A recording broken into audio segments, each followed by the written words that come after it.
Pascal, c'est toi aujourd'hui qui nous propose de nous pencher sur la recherche dite Art-Based Research, une question que nous proposons en collaboration avec le amberNetworkFestival qui se tient à Berlin et en ligne depuis différents lieux entre mars et mai 2021. Nous remercions Ekmel Ertan pour cette collaboration. Alors, la recherche dite Art-Based Research est une pratique émergente dans le champ de l'art et nous allons voir comment cette pratique invente de nouvelles formes de savoir et comment elle est générative de transformation sociétale. Cette discussion va se tenir en anglais avec nos deux invités. Pascal, je te passe la parole. Oui, Fabienne. Bonjour à nos auditeurs berlinois. Hi to our Berliner auditors. I will introduce our guest in French. And then we will have our discussion in English. Je vais présenter nos deux invités en français, puis après nous aurons cette discussion en anglais. Donc, nous accueillons pour ce journal des alternatives Nicolas Zembashi. Bonjour Nicolas. Hi, how are you? Hi. Thanks et Frédéric Nauczyciel. Frédéric, bonjour. Voilà. Enchanté. Alors peut-être quelques mots. If you could find the translation of this introduction in the chat if you want the English translation. Nicolas, vous êtes chercheur en architecture et animateur à Forensic Architecture. Forensic Architecture, ou en français on commence à utiliser le terme d'architecture d'investigation, répond à l'urbanisation de la guerre et des conflits. La plupart des conflits, émeutes, manifestations qui se produisent à travers le monde se situent principalement dans des villes. Forensic Architecture mène des enquêtes sur les violations des droits humains commises par les États ou des sociétés au nom de groupes issus de la société civile.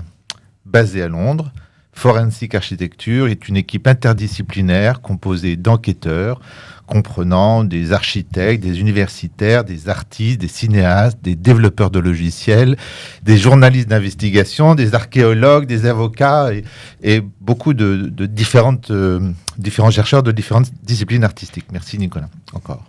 Frédéric, vous êtes un artiste visuel français, travaillant entre Paris et Baltimore. Vous réalisez des photographies, des films et des performances. Depuis 2011, vous déployez votre travail entre les ghettos noirs de Baltimore et la périphérie parisienne, puisant dans la force des langages performatifs tels que le voguing, les fanfares déambulatoires ou la langue des signes. Je vous cite à propos de votre installation The Fireflies, nous sommes en 2013. En me rendant à Baltimore, je me lance un défi, une commande passée à moi-même. Représenter les possibles de la banlieue française, lever dans les replis encore ignorés de son histoire récente, post-coloniale. Créer des images qui troubleraient notre vision européenne de l'urbain par une sorte de torsion de l'intérieur. Cette posture politique de l'antivisibilité, cette manière organique en perpétuel mouvement d'habiter le monde m'intéresse artistiquement. Merci Frédéric encore pour cette présence à cette conversation. So, before we begin our exchange, I propose that we watch an extract from one of the works of forensic architecture entitled Triple Chase, and after we will go back to you, Nicolas.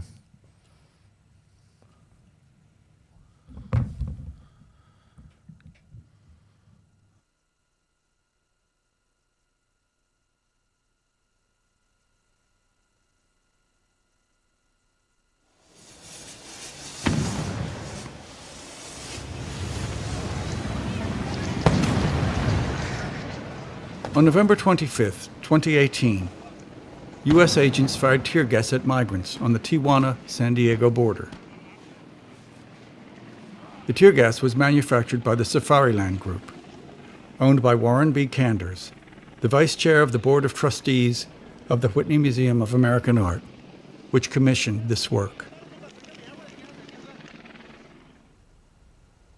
In response, Forensic Architecture is training a machine learning classifier to search for images of tear gas grenades manufactured by the Safariland Group.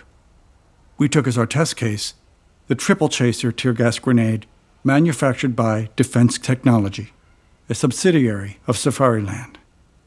Computer vision using machine learning begins by training a classifier to recognize objects in images. Bounding boxes and masks tell the classifier where in the image the tear gas grenade exists.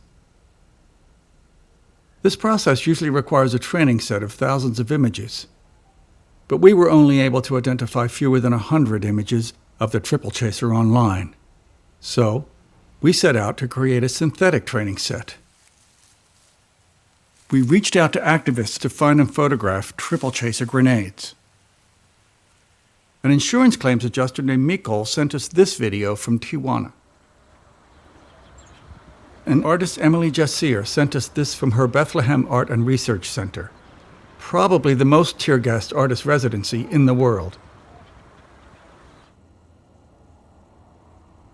From these, we created a digital model according to the specifications in the product catalog.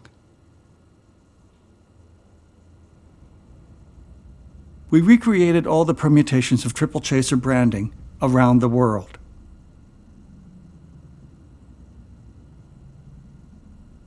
And using this model, we generated thousands of images.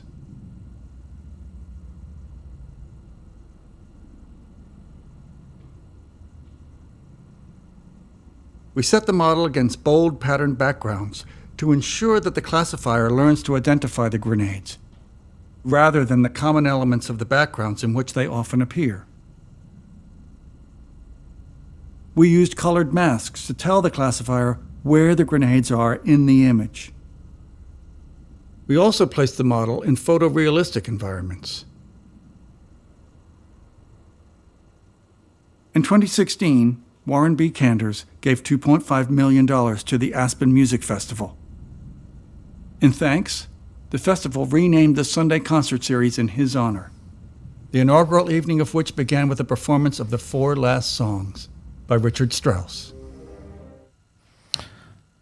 And in this too short extract, we can perceive some elements of the investigative processes you mobilize. Nicolas, would you like to specify some important issues of this approach, of your approach in forensic architecture? Sure, yeah.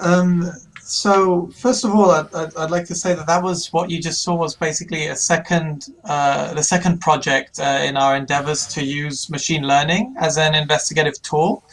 And part of our mandate is to always try and push for how to include new technologies in the field of human rights, and also to investigate the tool itself. So yeah, in that case, we use a lot of sort of the techniques that we're good at in our spatial expertise as visual investigators and animators, constructing 3D models and then creating these synthetic data sets, as you've seen, these 3D renderings of the object, especially in a case where in many cases around the world where you would have illegal munitions, but you might not have enough imagery to show a machine to learn what it's looking for. You might only have 100 or 200. So that was kind of the technique that we were developing there, and we have kept developing since then. And forensic architecture is extremely complex. It's a kind of forum, or rather maybe a kind of ecosystem of media, NGOs, the legal institutions, the art world. How you could define this ecosystem of forensic architecture? Yeah, I mean, as multidisciplinary as is our own kind of like a fabric of working researchers, is also the fora that we engage with. So, in the context of the project that we just saw, that was very kind of like focused in like an art in the kind of art world context, or in the exhibition space. But at the same time, it was also traversing into legal spaces. At the end of that investigation, we also submitted some evidence to a legal body, an NGO in Europe, the European, the ECCHR, and they submitted a letter, for example, to the ICC, to pressure Safariland, a subsidiary that like Warren Candace owned, to tell them of their complicity in war crimes. So we kind of traverse the different fora, and it depends on kind of the research questions and the groups and the communities that we deal with. So we're never always in one. And very often we could read that you refuse to say that to declare that you are producing art, but you're producing something else. Could you describe what you try to produce? You try to have some effect on the society, to have some effect on the public decision. Yeah, so we consider kind of like the realm in which we engage but it is a realm of aesthetics, very much so, but like politics as aesthetics, and we find that like aesthetics are very political, and we kind of find agency in that. Aesthetics also has perception, the way we perceive media literacy, and we feel like both investigating that and also providing tools in which there could be a pedagogy around that, to disseminate knowledge and about media literacy and kind of civil society, and give civil society kind of forensic or counter-forensic rather tools in which to challenge authorities that usually monopolize the tools of forensics. And sometimes also you are going on the border between truth, counter investigation. How you could define this link or your relation with truth and civil truth and? Yeah, we consider the process of truth as a process of open verification. That information in an open source context, in the way that we receive it online and in all the different kind of like media in which we engage. Like we're so inundated with information that like our approach is to always be open about both our practice of verifying it and cross-verifying it, both with the communities that we work with and with the way that we use our tools. And that way we find that we reach the truths that we seek in our investigations through a process of always fact-checking ourselves and each other and the media that we engage with. So we don't take truth as like this monolithic object, and we find that like a process should be engaged with civil society to create a commons for truth, to reach that common understanding. Yeah. And may I would like a more personal question. Why you personally have joined forensic architecture as a researcher in architecture? You have decided to join this group, and why? Because? Yeah, sure. That is quite a personal question indeed. But it's different for a lot of us because we have such varied backgrounds. My background's in architecture. I studied in our architecture school here in London. In my education, I engaged with a lot of filmic and animation techniques, and I was always personally interested in how we could use space and spatial philosophy, spatial techniques, even virtually, to express different ideas and engage with different topics. I myself have also used machine learning in my personal projects, and yeah, forensic architecture presented a ground for opportunity where the social kind of agency of the architect is something that I found that I could explore more, and also through the tools that I was comfortable with and developing in an academic context as well. So. Thank you, Nicolas. We will go back to some question after maybe the introduction of Frédéric. Frédéric, I don't know if you like the term of investigator, but in your own way, maybe you explore also the social space or the political space. So just before the exchange, I suggest like for Nicolas to watch a few minutes of a video. You shoot this video in La Courneuve, the suburb of Paris, and the title is Marching Band Paris Project.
Frédéric, could you say a few words about what we have just watched, maybe before or it changed?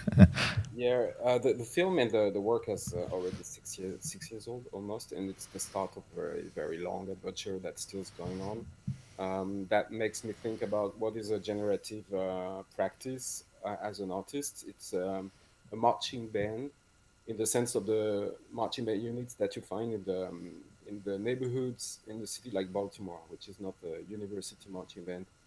It's more like less highbrow, less educated marching band where the music is only drums. And we created with Marquise Revlon, who is a Vogue performer from Baltimore, from the transgender black scene in Baltimore, in a city like Baltimore, and also choreographer for these marching bands who exist like, there are 15 of them in a city like Baltimore. And we decided as a joke first to create a marching band in Paris. And this marching band actually is the idea of how amateur practices are experts. How we have sometimes in France the problem with the terms of amateur. Amateur for me is someone who is very good at what he's doing.